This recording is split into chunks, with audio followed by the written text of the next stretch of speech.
আচ্ছা বলুন তো, পৃথিবীতে সব থেকে বড় পাপের নাম কি? শিরক। দ্বিতীয় পর্যায়ের বড় পাপ আপনি ধারণা করি বলুন। দ্বিতীয় পর্যায়ের পিতামাতার সঙ্গে অসৎ ব্যবহার করা। 3 নম্বরের বড় পাপ ব্যভিচার করা। 4 নম্বরে বড় পাপ সুদের টাকা খাওয়া। 5 নম্বরে বড় পাপ মিথ্যা সাক্ষী দেওয়া। এগুলো হচ্ছে বড় পাপ, তাই না? শিরক একটা মানুষ করলো, ও জাহান্নামে যাবে।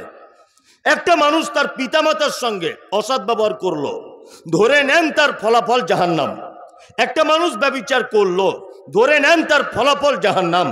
একটা মানুষ সুদের টাকা খেলো, ধরে নেন তার ফলাফল জাহান্নাম। সে জাহান্নাম যাবে, এতটুকুই। আল্লাহ তাআলা মুনাফিকদের ব্যাপারে কি বলছে জানেন? আল্লাহ বলছেন, ইন্নাল মুনাফিকিনা ফি দারকিল আসফালি মিনান নার। মুনাফিকরা তো জাহান্নামে যাবে।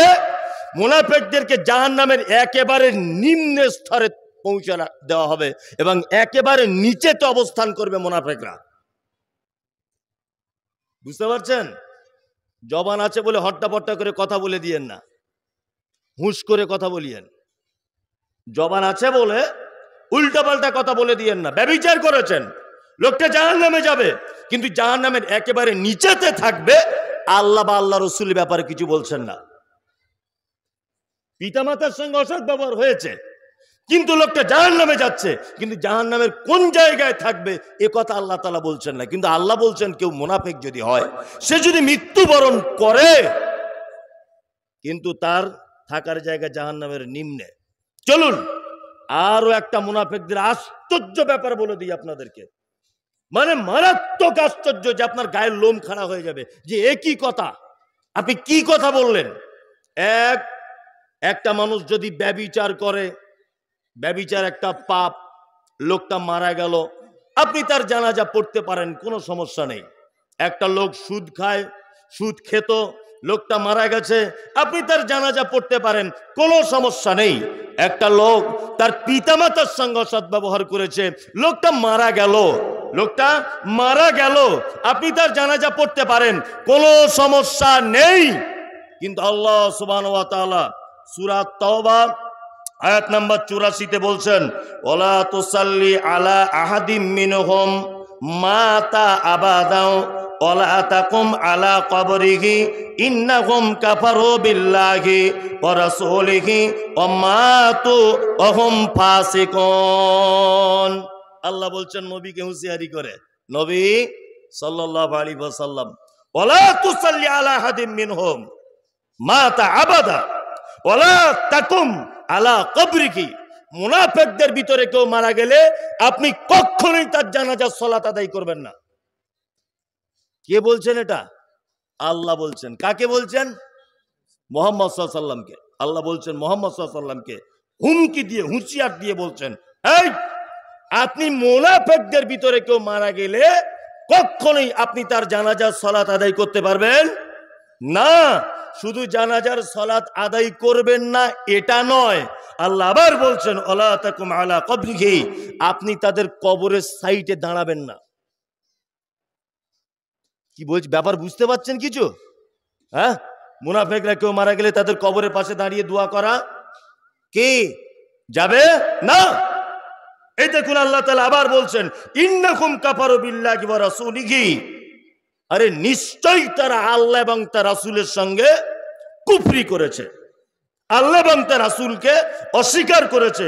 ওয়া মাতু ওয়া হুম ফাসিকুন, এবং তারা মারা গেছে ফাসিক অবস্থাতে। সূরা তাওবা 84 নম্বর আয়াত।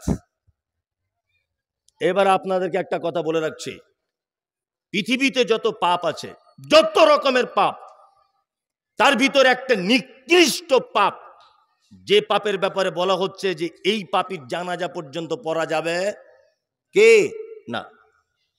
বুঝতে পারছেন কত খতরনাক? হ্যাঁ, এই দেখুন, আপনি আবার পবিত্র আল কোরআনের একটা আয়াত নেন, ওই ভাইয়ের সঙ্গে গল্প করতে করতে। আয়াতটা হচ্ছে পবিত্র আল কোরআনের ৭৯ নম্বর আয়াত, সূরা তাওবাতে। আল্লাহ নবীকে বলছেন, ইস্তাগফির লাহুম আও লা তাস্তাগফির লাহুম, আপনি যদি ক্ষমা প্রার্থনা করেন আর নাই বা যদি করেন, আপনি ক্ষমা প্রার্থনা করেন মুনাফিকদের জন্য, আর নাইবা করেন ইন তাস্তাগফিরু লাহুম ৭০ মাররাতান, যদি আপনি তাদের জন্য ক্ষমা প্রার্থনা করেন আর নাইবা করেন ইন তাস্তাগফিরু লাহুম ৭০ মাররাতান, আপনি যদি তাদের জন্য একদিনে ৭০ বার যদি ক্ষমা প্রার্থনা করেন, কোন মুনাফিক যদি মারা যায়, আল্লাহ নবীকে বলছেন আপনি যদি ওই লোকটার জন্য ৭০ বার ৭০ মাররাতান ৭০ বার যদি ক্ষমা প্রার্থনা করেন, আল্লাহ বলছেন ফালাই ইয়াগফিরুল্লাহু লাহুম, কখনোই আমি আল্লাহ তাকে ক্ষমা করব না। কত বড় কথা বুঝতে পারছেন? একটা মুনাফিক মারা যাচ্ছে, মুহাম্মদ সাল্লাল্লাহু আলাইহি ওয়াসাল্লাম দোয়া করবেন, ধরে নেন। আল্লাহ নবীকে বলছেন ফালাই ইয়াগফিরুল্লাহু লাহুম, কখনোই আমি আল্লাহ সুবহানাহু ওয়া তাআলা তাকে ক্ষমা করব না। কারণ যালিকা বিআন্নাহুম কাফারু বিল্লাহি ওয়া রাসূলিহি, এই কারণে তাদের ক্ষমা করব না যে নিশ্চয়ই তারা আল্লাহ এবং তার রাসূলের সঙ্গে কি করেছে? অস্বীকার করেছে। আল্লাহু লা ইয়াহদিল কওমাল ফাসিকিন, আল্লাহ বলছে আমি কখনো ফাসিকদের হেদায়েত দিই না। তার মানে দুটো অপশন, এক, মুনাফিক যদি কেউ চিহ্নিত হয়ে যায়, সে মারা গেলে তার জানাজা পড়া কে যাবে না। দুই, তার জন্য ক্ষমা প্রার্থনা করা যাবে না। এইবার আপনাকে বলছি মুনাফিকের কয়েকটা রূপ আপনাকে দেখিয়ে দিই। এক নম্বর হচ্ছে মুনাফিক তার বাহ্যিক দিক থাকবে 3টে গুণ। কটা? 3টা। কথা বললে মিথ্যা বলবে। 2, ওয়াদা করলে খেলাপ করবে। 3, আমানত রাখতে দিলে খিয়ানত করবে। এটা হচ্ছে তার বাহ্যিক গুণ। কিন্তু আল্লাহ তাআলা ভিতরের গুণ সম্পর্কে কি বলছেন? অন্তরের। আল্লাহ বলছেন অমিনান নাসি মাইয়াকুলু আমান্না বিল্লাহি ওয়া বিল ইয়াউমিল আখিরি ওয়া মা হুম বিমুমিনিন। মানুষের মধ্যে কিছু লোক এরকম আছে, তারা বলে যে আমরা ঈমান এনেছি, আমরা আল্লাহকে বিশ্বাস করেছি। আল্লাহ তারপরেও বলছেন ওয়া মা হুম বিমুমিনিন, তারা কেউ মুমিন নয়। তার মানে মুখে বলে, মুখে কি বলে? মুখে বলে আমি আল্লাহকে মানি, ভিতরে ভিতরে মুনাফিক। 2, মুহাম্মদ সাল্লাল্লাহু আলাইহি ওয়াসাল্লামের দ্বীনকে, মুহাম্মদ সাল্লাল্লাহু আলাইহি ওয়াসাল্লাম যেটা দিয়েছে সেইটাকে বাদ দিয়ে অন্য কোন মানুষের আনুগত্য করবে, অন্য কোন মানুষের দ্বীন নিয়ে জাতির সামনে কথা বলবে। এ হচ্ছে আর এক কোয়ালিটির মুনাফিক। বর্তমান বাজারে কিছু বক্তা আছে, এই আপনাকে আমি বলতে এসেছি, আল্লাহর কসম আমি কারোর বিপক্ষে নয়। মানুষ আমাকে বলে যে মমতাজুল ইসলাম বিতর্কিত লোক, আজে বাজে বকে। আমি আজে বাজে বকি না, আসলে আমার কথা আপনি আজে বাজে বলছেন, মানে আমার কথার লোড আপনি মাথায় নিতে পারছেন না। তাই আমি ইউটিউবারদেরকে বলেছি, ইউটিউবারদের কিছুদিন আগে সোশ্যাল মিডিয়াতে, যে আমার বক্তব্য যদি কেউ তোমরা চ্যানেলে লোড করো, আলহামদুলিল্লাহ করো, থাম্বনেল ভালো করো, খারাপ করিও না। আর আমারও তুমি বক্তব্য ডাউনলোড করবে, আর একটা পীর ফকির সোশ্যাল মিডিয়াতে ভাইরাল বক্তা, যার মানহাজ ঠিক নেই, যে দীর্ঘ 50 বছর যাবৎ বক্তব্য রাখছে, হযরত মুহাম্মদ সাল্লাল্লাহু আলাইহি ওয়াসাল্লামের নিয়ম অনুযায়ী 2 রাকাত নামাজ পড়তে পারে না, অথচ সোশ্যাল মিডিয়াতে ভাইরাল, তুমি তারও বক্তব্য আপলোড করছো। জনগণ বুঝবে কি করে? এই জনগণ বুঝবে কি করে যে এই চ্যানেলটায় শুধু সঠিক হাদিস কোরআন পাওয়া যায়? তুমি তো ভেজাল লোককেও ঢুকিয়ে দিয়েছো তোমার চ্যানেলের ভিতরে। হচ্ছে কি হচ্ছে না? আহলে হাদিস গেরাম, শাইখুল হাদিসরা বসে আছে স্টেজে, বড় বড় আলেমরা বেদাতীদেরকে দেখছি প্রধান বক্তা করে আনছে। বেদাতীরা এই যে শুধুমাত্র এসে বলে দিয়েছে পীর মানা যাবে না, আহলে হাদিস মনে করছে পীর মানা যাবে না বলেছে, এ মনে হয় আহলে হাদিসের বেটা আহলে হাদিস। কি বলছি বুঝতে পারছেন না? ওকে প্রশ্ন করবেন যে 2 রাকাত নামাজ আল্লাহর নবীর সুন্নত অনুযায়ী বলে দেন স্টেজে। ও তো বলতে পারবে না, ও দাদু পর্যন্ত পারবে না। অথচ আহলে হাদিস যারা নিজেকে দাবি করছে, তারা ওদেরকে প্রধান বক্তা হিসেবে আনছে। পশ্চিম বাংলার মাটিতে আহলে হাদিসরা এমন বক্তা ডাকছে, যে বক্তা মরে গেলে তার মাজার করা হবে। পীর কিন্তু গলার কণ্ঠ ভালো, বড় বড় দাড়ি, সুর করে করে বলতে পারে। প্রধান বক্তাকে বিশাল বড় মাদ্রাসা, জামিয়া সালফিয়া ছাত্র, সেখানকার শিক্ষক, কিষানগঞ্জ থেকে ফারেক হয়ে সেখানে শিক্ষকতা করছে, অথচ একটা বেদাতি লোক যে আল্লাহ নবী সাল্লাল্লাহু আলাইহি ওয়াসাল্লামের দীর্ঘ 23 বছরের নামাজের ট্রেনিং বাদ দিয়ে ইমাম আবু হানিফাকে নিয়ে ব্যস্ত, অমুক ইমামকে নিয়ে ব্যস্ত, অমুক মাযহাবকে নিয়ে ব্যস্ত, এই লোকটাকে আজকে জাতির সামনে প্রধান বক্তা হিসেবে দেখানো হচ্ছে। আমি মুমতাজুল ইসলাম প্রধান হওয়ার যোগ্যতা রাখি না, লোকে আমায় করছে, তো আমি কি করব? ওই জন্য বলছি, হুজুরকে জিজ্ঞাসা করবেন, হুজুরকে জিজ্ঞাসা করবেন নবী কিসের তৈরি বলুন তো, ও বলবে মাটিরও যারা বলছে তারাও ঠিক, নূরেরও যারা বলছে তারাও ঠিক। ও সাংঘাতিক চিজ। ও আহলে হাদিস জায়গায় এসে আহলে হাদিসদের মতো, আবার বেদাতি জায়গায় গিয়ে ইয়া নবী, বাকিটার বলবে না, বাকিটা বলবে না, লোক সব লাফালাফি করবে, ও লাস্টের দিক বন্ধ করে দিবে। পাক্কা চিটার, বক্তার নামে চিটারে। কি বলছি বুঝতে পারছেন না? সব জায়গাতে করে কমে খাবার একটা রাস্তা। কি বলছি বুঝতে পারছেন?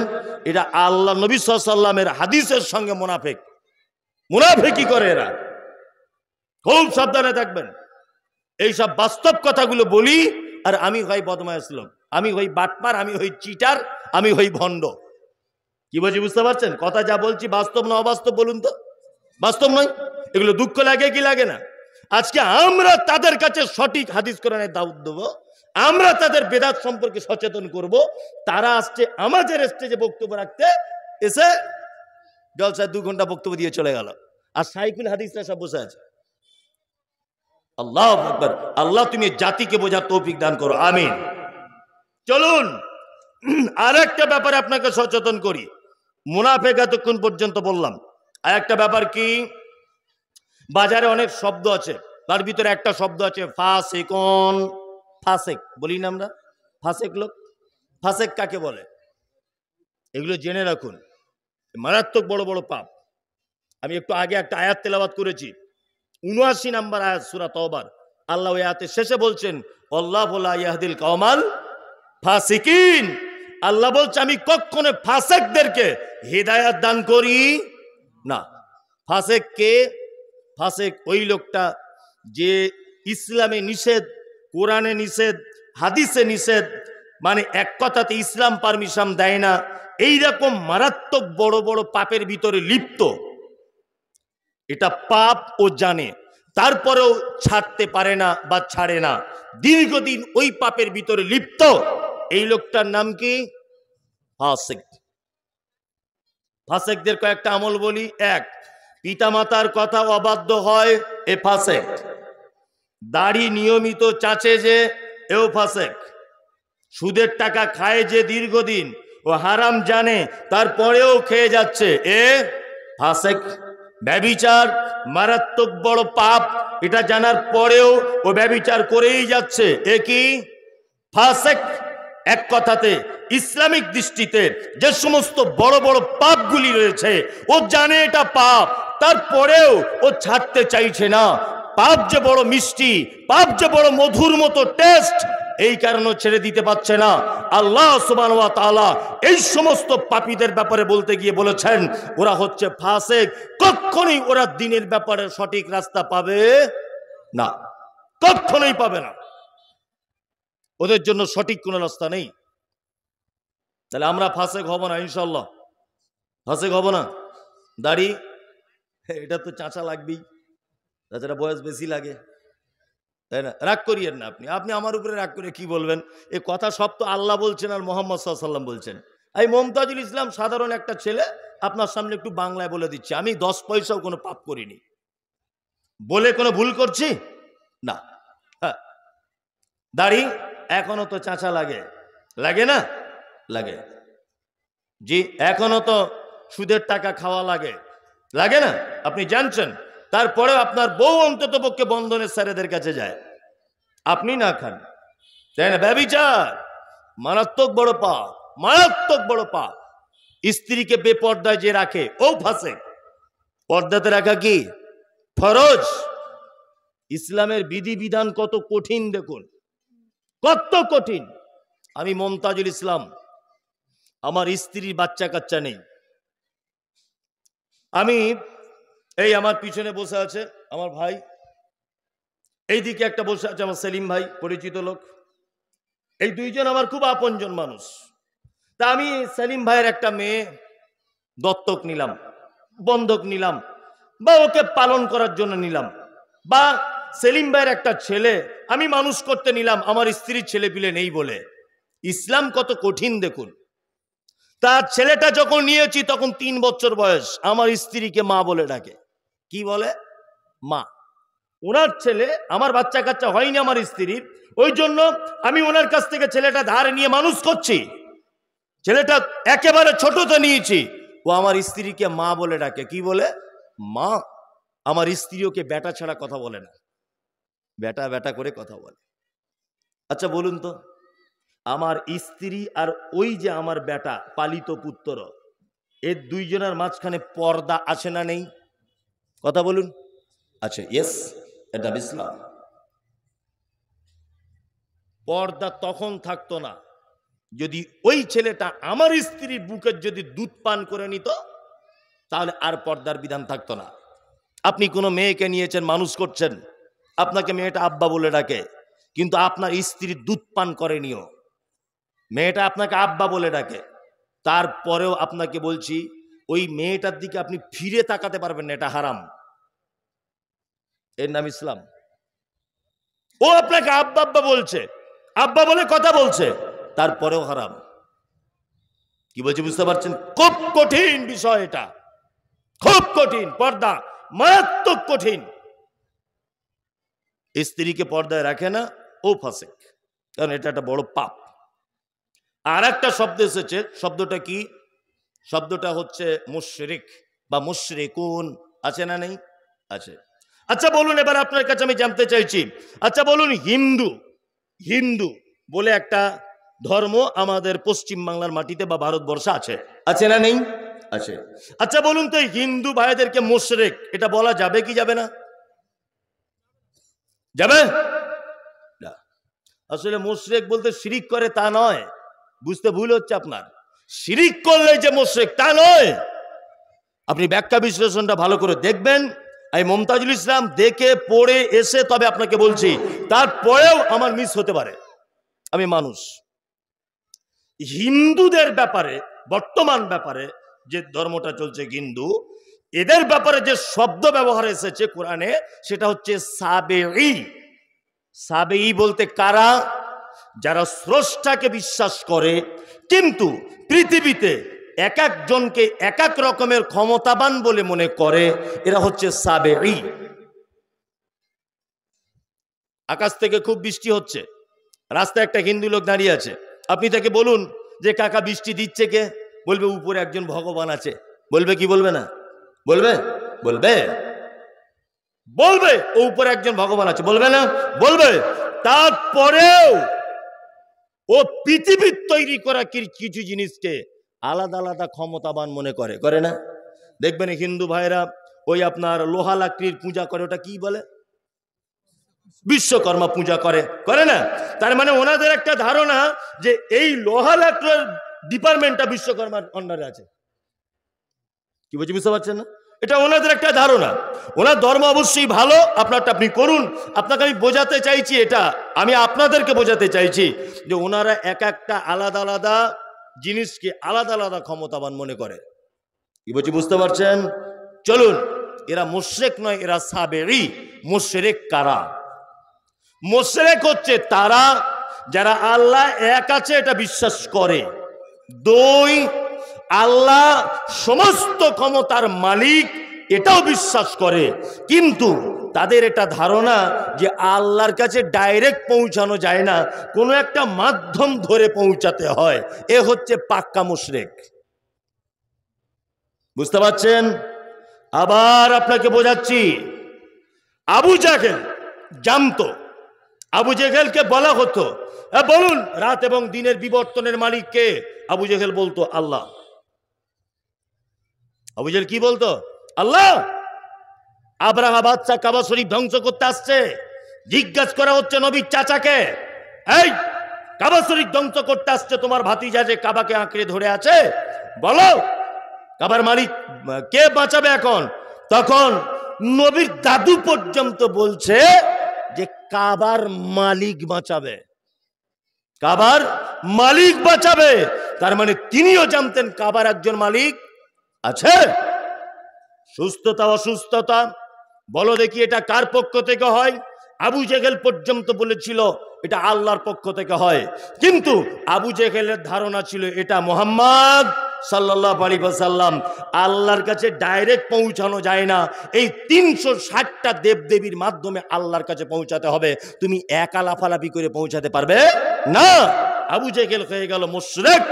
বর্তমান বাজারেও মুশরিক যে শব্দটা হিন্দুর ভিতরে দেখতে পাওয়া যায় না, খ্রিস্টানের ভিতরে দেখতে পাওয়া যায় না, বৌদ্ধদের ভিতরে দেখতে পাওয়া যায় না। এই বর্তমান মুশরিক যে শব্দটা কোরআন মাজিদে এসেছে, শুধুমাত্র মুসলমানদের ভিতরে এই মুশরিকদেরকে খুঁজে পাওয়া যায়। আজও বর্তমানে সারা ভারতবর্ষে, পাকিস্তান, বাংলাদেশের 30 থেকে 35, 40, 50% মানুষের এটা দাবি যে আল্লাহর কাছে ডাইরেক্ট পৌঁছানো যায় না, পিঠ ধরে তবে পৌঁছাতে হয়। দাবি নাই? এই আছে না নাই?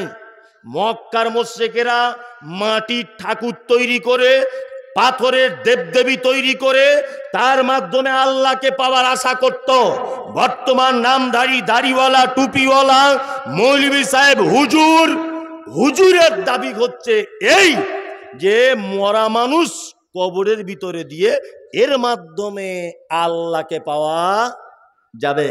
মানে তখনকার মুশরিক আর এখনকার মুশরিকের ডিফারেন্স এতটুকুই, তারা মাটি বা পাথরের দেবদেবী তৈরি করে উপরে রাখতো, আর এখনকার মানুষ মরা মানুষ মাটির তলায় দিয়ে তার মাধ্যমে আল্লাহকে ডাকছে। এই ঘটনা ঘটছে কি ঘটছে না? ঘটছে কি ঘটছে না? ঘটছে। আমি মুমতাজুল ইসলাম বলছি, কোন মানুষ যদি কবর পূজা অবস্থাতে, কোন পীর সাহেব যদি কবর পূজা অবস্থাতে যদি তার মৃত্যুবরণ হয়, আমি মুমতাজুল ইসলাম আজকে বলে দিয়ে গেলাম জাতির সামনে, ওই কবর পূজারী জানাজা পড়া হারাম, চলবে না। এই মুমতাজুল ইসলামের কথা বলছি, তাদের সঙ্গে আত্মীয়তা করবেন না। যদি বুঝতে পারেন পীরপন্থী লোক, মাজারপন্থী লোক, অমুক ওসিলাপন্থী লোক, আপনি তার সঙ্গে কুটুমতালি পর্যন্ত করবেন না। কারণ আপনার মেয়েটাও অদূর ভবিষ্যতে জাহান্নামের রাস্তাতে হাঁটবে। হাঁটবে না? হাঁটবে। বয়কট করুন অবিলম্বে। সব যদি পীর ফকির দিয়ে ইসলাম চলবে, হযরত মুহাম্মদ সাল্লাল্লাহু আলাইহি ওয়াসাল্লামকে পাঠানো হয়েছিল কেন? কেন পাঠানো হয়েছিল? বলছে অমুক কেতাবে লেখা আছে, অমুক হুজুর বলেছে, অমুক ইমাম বলেছে, অমুক পীর সাহেব বলেছে। এই তোমার পীর সাহেবের কথায় যদি ইসলাম চলবে, মুহাম্মদ সাল্লাল্লাহু আলাইহি ওয়াসাল্লামকে পাঠানোর প্রয়োজন কি ছিল? কি প্রয়োজন ছিল মুহাম্মদ সাল্লাল্লাহু আলাইহি ওয়াসাল্লামকে পাঠাবার? বদমাইশির জায়গা পাও না। একজন মাত্র মানুষের কথায় জান্নাত পাওয়া যাবে, তিনি হচ্ছেন মুহাম্মাদুর রাসূলুল্লাহ সাল্লাল্লাহু আলাইহি ওয়াসাল্লাম। দ্বিতীয় কোন জায়গার কোন মানুষের কথা ইসলামের কথা হিসাবে মানা যাবে না। তোমার হুজুরের কথা তোমার বইয়ের পাতাতে রেখে দাও, তোমার হুজুরের 10 পয়সাও দাম নাই। 10 পয়সাও তোমার পীর সাহেবের দাম নাই। তাহলে এরাও এক শ্রেণীর মুশরিক বর্তমানে ঘুরছে। ঘুরছে কি ঘুরছে না? ঘুরছে। চলুন, আরো কত যে শব্দ এসেছে, যদি ব্যাখ্যা বিশ্লেষণ করা যায় তা রাত্রি 12টা বেজে যাবে। মানুষ তো বিরক্ত হবে, এসব বক্তব্য মানুষ শুনবে না। মানুষ কি শুনবে? ওই যে 7 তলা জাহাজের গল্প, হ্যাঁ, ওই যে ওখানে কি ঘটেছে, এখানে কি ঘটেছে, এইসব মানুষ বেশি পছন্দ করে। এখন কিছু করার নাই। কি বলছি বুঝতে পারছেন? আমি যেখানে যাই আগে কয়েকটা হাসি নাসির কথাটা তো বলতাম জলসাতে, যেইখানে যাবে তা মানুষ স্মরণ করিয়ে দেয়। সেই হাসের গল্পটা বলবেন আজকে। একবারও বলেন একটা লোক যে এই হাদিসটা একটু বলবেন তো মৌলী সাহেব, শুনবো। কেউ বলেন। দুঃখ লাগে এগুলো। কি বলছি বুঝতে পারছেন? এগুলো খুব দুঃখ। এবার আপনাদের ব্যাপারে আল্লাহ সুবহানাহু ওয়া তাআলা পুরস্কার ঘোষণা করেছেন। এই যত শব্দ এসেছে তার ভিতরে একটা দল, তার নাম হচ্ছে মোমেন। কে? মোমেন। এবার আপনাদেরকে বলি মোমেন কারা। এক, আচ্ছা, ঈমান আর মোমেন এই দুটো জিনিস এক না আলাদা?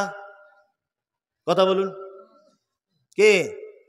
ভয় করছে বলতে, যদি গোলমাল হয়ে যায়, বিপদ হয়ে যাবে, তাহলে এরকম ভাবছেন নাকি? আমি আপনাকে মারবো না, গালও দেবো না। এটা শুধু বলুন আমাকে যে মোমেন আর ইমান এই দুটো আলাদা না এক? বলছে একটাই। হ্যাঁ ঠিক, যে যেটা বুঝেছে সেটা বলেছে, কোনো সমস্যা নেই তো। আচ্ছা আমি এবার আপনাকে একটা কথা বলছি।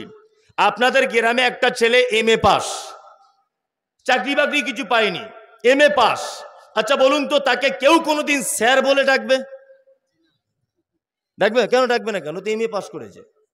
স্যার উপাধি পেতে গেলে অন্তত পক্ষে কোনো স্কুলে ABCDFG এটাও পড়াতে হবে, কোন স্কুলের সঙ্গে সম্পর্ক এই স্যার শব্দটা, তাই না? আপনি যতই ডিগ্রি করেন, আপনি জীবনে কেউ কোনোদিন স্যার বলে ডাকবে না। এই স্যার শব্দটা শুনতে গেলে আপনাকে কি করা লাগবে? স্যার শব্দটা শুনতে গেলে কি করা লাগবে? স্কুলের সঙ্গে যুক্ত হতে হবে, তবেই আপনি স্যার, তাই তো? দিদিমণি কেউ বলবে না, যত ডিগ্রি থাক। বলবে? বলবে না। এবার আপনাকে বলছি, আপনার ডিগ্রি আপনাকে স্যার উপাধি দিতে পারবে না। ঈমান এনেছেন, লা ইলাহা ইল্লাল্লাহ, আল্লাহ ছাড়া কোনো সত্য মাবুদ নাই, মুহাম্মদ সাল্লাল্লাহু আলাইহি ওয়াসাল্লাম আল্লাহর গোলাম, আল্লাহর বান্দা এবং তার রাসূল। এটা আপনি সাক্ষী দেন কি দেন না? এটা দিলেন মানে ডিগ্রি অর্জন হলো, আপনার ঈমানটা এলো। মোমেন হতে হবে। মোমেন হতে গেলে আবার কিছু মাল গুণাগুণ আপনার ভিতরে থাকতে হবে। হবে কি হবে না? চলুন মোমেনের দুটো একটা গুণের কথা আপনাদেরকে বলি। এক, আল্লাহ বলছেন ইন্নামাল মুমিনুনা আল্লাযীনা ইযা যুকিরাল্লাহু ওয়াজিলাত কুলুবুহুম ওয়া ইযা তুলিয়াত আলাইহিম আয়াতুহু যাদাতুহুম ঈমানা ওয়া আলা রাব্বিহিম ইয়াতাওয়াক্কালুন। মুমিনের গুণ আল্লাহ বলছেন। আল্লাহ বলছে মুমিন তো তারাই, কারা? যারা অন্যায় করার পরে আমার কথা স্মরণ হয়ে গেলে ভয়ে থরথর থরথর থরথর করে কাঁপবে। এটা হচ্ছে মোমেনের 1 নম্বরের গুণ। আপনার জীবনে পাপ হতে পারে, কোনো সমস্যা নেই, হতেই পারে।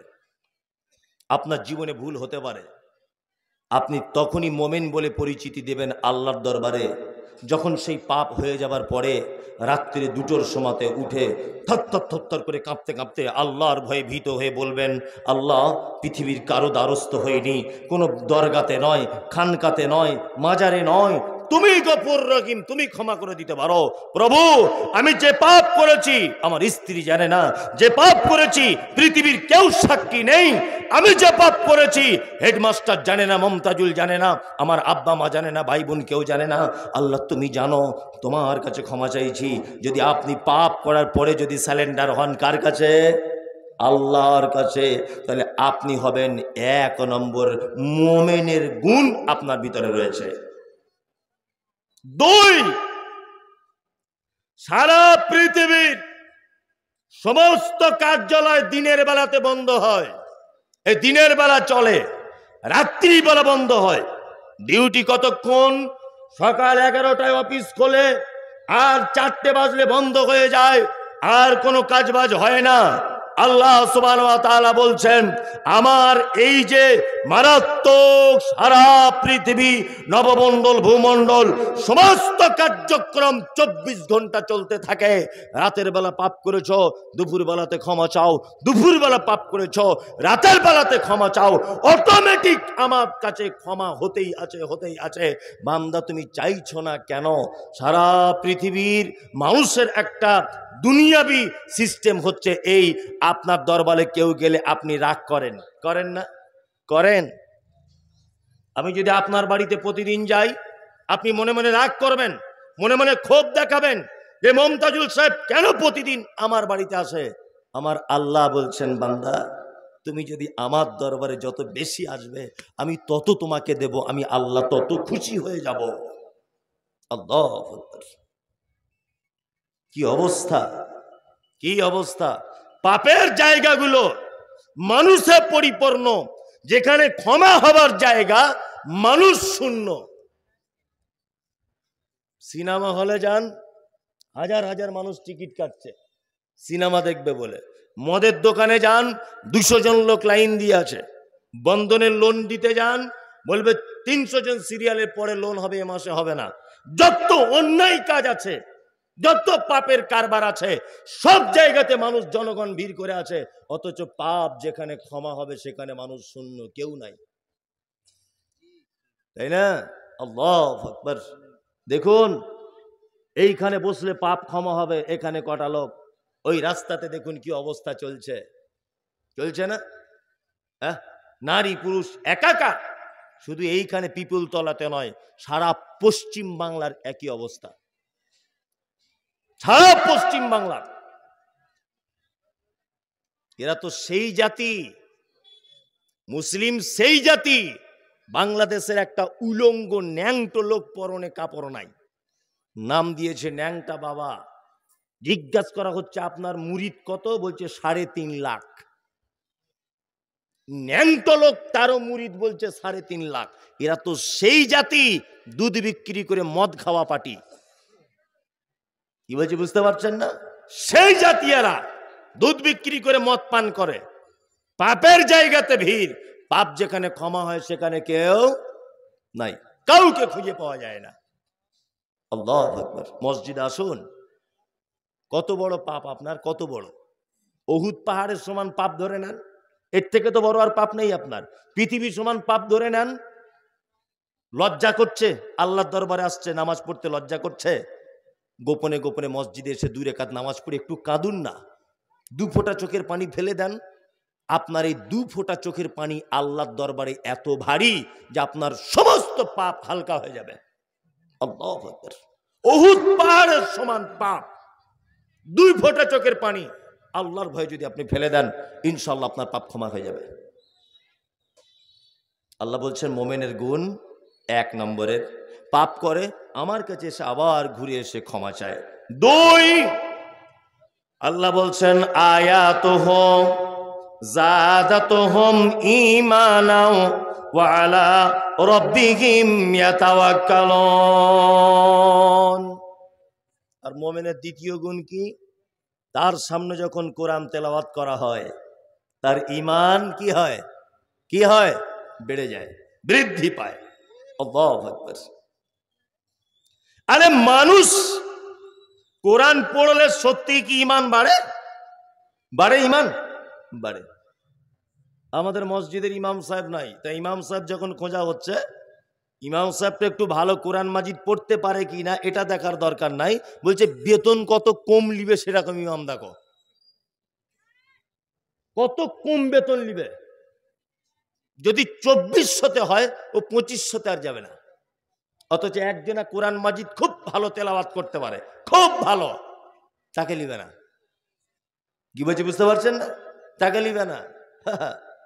তারাবি পড়ায়, আমি তো দেখি সব সোশ্যাল মিডিয়াতে, আমরাও যে একেবারে বোকা লোক তা নয়, সব দেখি, সব কিছু, সারা পৃথিবীর খবর আছে এইটুকু জায়গাতে।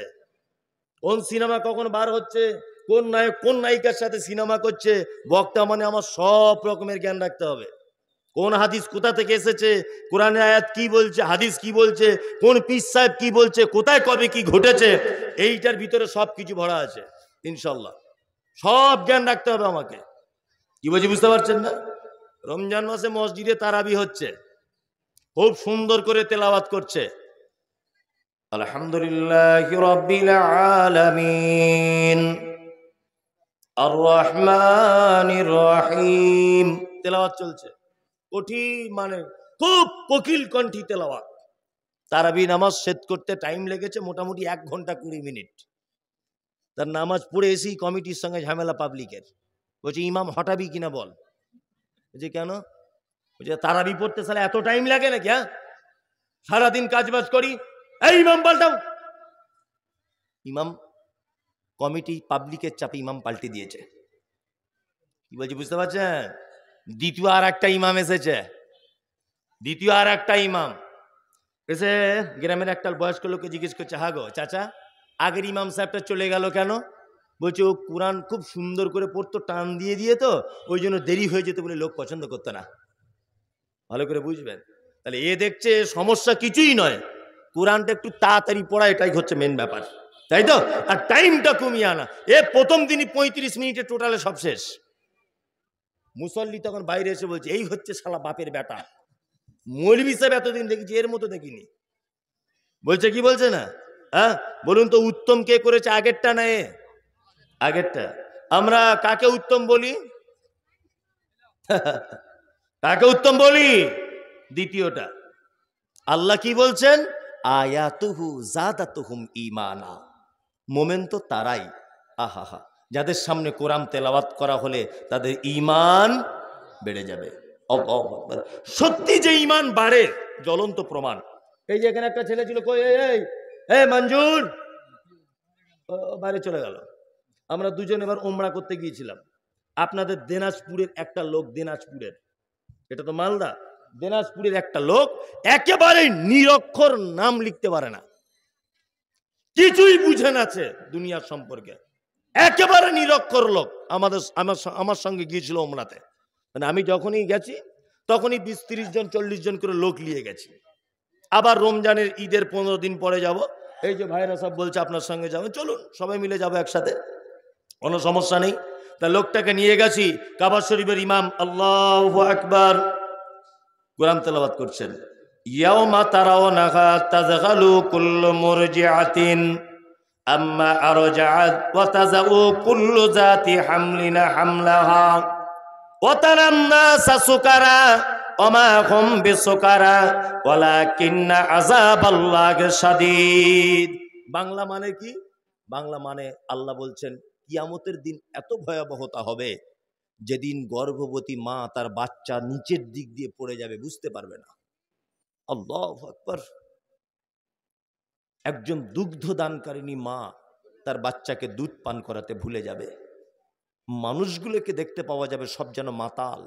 আল্লাহ তারপরে আবার বলছেন অমা হুম বিসুকারা, একজনাও কেউ মদ পান করেনি, ওয়ালাকিন্না আযাবাল্লাহি শাদীদ, শুধু আমার কঠিন আযাবের ভয়ে মানুষকে সব মাতালের মতো ঘুরতে দেখা যাবে কিয়ামতের মাঠে। সুবহানাল্লাহ। এই কিয়ামত। আব্দুর রহমান আস-সুদাইস তিনি যখন তেলাওয়াত করছেন, উনি আরবি দেশের মানুষ, হাউ হাউ করে কাঁদছেন। আমি মমতাজুল ইসলাম সামান্য একটু বুঝতে পারছি যে আল্লাহ এটা বলতে চাইছে, আমার চোখ দিয়ে অঝরে পানি ঝরেই যাচ্ছে। ফজরের নামাজ আর এশার নামাজ আব্দুর রহমান আস-সুদাইস সাহেব তিনি পড়াতেন। ইমাম, 1 নম্বর ইমাম উনি মক্কার কাবা ঘরের। আমার পাশে দাঁড়িয়ে থাকতেন ওই চাচা দিনাজপুরের, ওনাকেও দেখতাম ডুকরে ডুকরে খুব জোরে জোরে কাঁদতেন। জিজ্ঞাসা করে বলতাম নামাজে পড়ে, চাচা আমি আরবি জানি বলে আমি না হয় মন ভরে গেল, আমি কেঁদে দিলাম, তুমি কেন কাঁদলে? চাচা তখন বলছে সত্যি মাওলানা সাহেব, আমাদের এলাকাতেও নামাজ পড়েছি, কোরআন পড়লে যে অন্তর গলে যায়, আজকে আমার কাবাতে এসে তার জ্বলন্ত প্রমাণ হলো। অশিক্ষিত লোক, কোরআন পড়তে জানে না, কোরআনের মানে বোঝে না, সুললিত কণ্ঠে তেলাওয়াত শুনলে তার ঈমান গলে, মন গলে, চোখ দিয়ে পানি ঝরে ঝরে জামা ভিজে যাচ্ছে। আল্লাহর কসম করে বলছে এটা আমার নিজের চোখে দেখা, নিজের চোখে দেখা।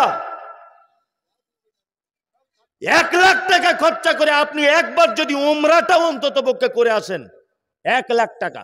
আমার সাথে চলুন, রমজানের পরে আমি যাব ইনশাল্লাহ। চলুন, 1 রেকাত নামাজ পড়বেন, মনে হবে 5 লাখ টাকা শোধ হয়ে গেল। আব্দুর রহমান আস-সুদাইস এমন তেলাওয়াত করছেন, আল্লাহু আকবার, মনে হচ্ছে যেন কোরআন অবতীর্ণ হচ্ছে। এত সুন্দর তেলাওয়াত।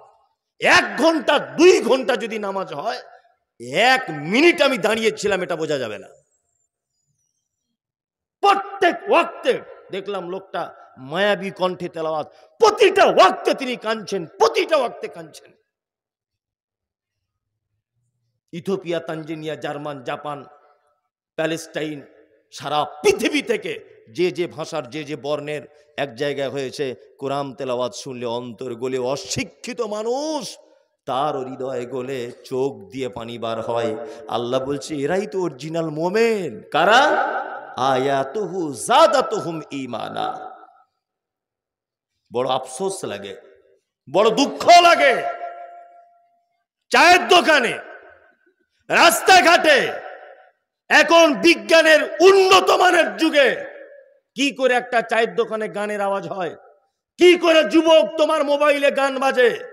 তুমি কোরআন পড়তে না পারলেও social media, YouTube, Google, Facebook তুমি যদি সার্চ করো যে কোরআন তেলাওয়াত দাও, অতটুকু যদি কথা বলতে পারো, আসবে কি আসবে না? যুবক, এরপরেও তুমি গান শুনতে ব্যস্ত। মুরব্বী, এরপরেও তুমি কার্টুন দেখতে ব্যস্ত। মায়েরা, এরপরেও সিরিয়াল দেখতে ব্যস্ত।